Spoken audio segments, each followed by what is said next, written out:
जी का खालसा, वाहे गुरु जी की फतेह। Today my speech is dedicated to the 400th birth anniversary of Guru Tegh Bahadur ji. Guru Tegh Bahadur was born as Tyagmal on 1st April 1621 in Amritsar to the 6th Guru, Guru Hargobind and Mata Nanki. He had one elder sister and 4 brothers. He was trained in martial arts of swordsmanship and horse riding from a young age. He displayed courage in the battles against Mughals, so his father gave him title of Tegh Bahadur, which means mighty of sword.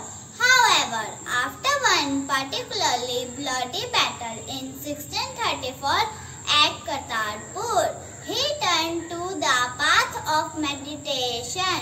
He moved to the village of Bakala and spent several years in prayer. In March 1664, when 8th Guru Har Krishan Ji became ill with smallpox and it was clear that he would not survive, then the followers asked him to name his successor.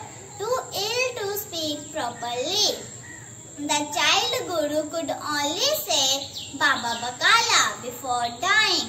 The follower took this to mean the next Guru would be found in Bakala.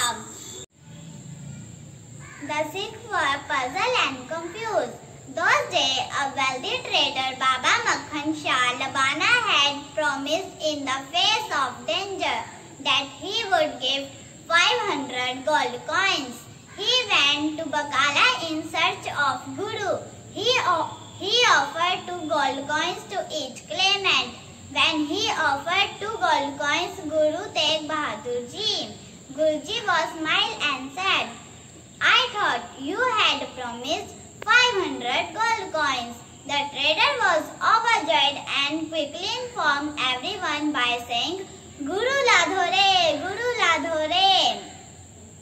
After this, in 1674, when Muslim King Aurangzeb was forcing non-Muslim to convert Islam, at that time Kashmiri Pandit requested Guruji to save them from Aurangzeb's cruelty. Guruji sent them back with a message to Aurangzeb that he could convert Brahmins if he succeeded in converting Guru Tegh Bahadur Ji.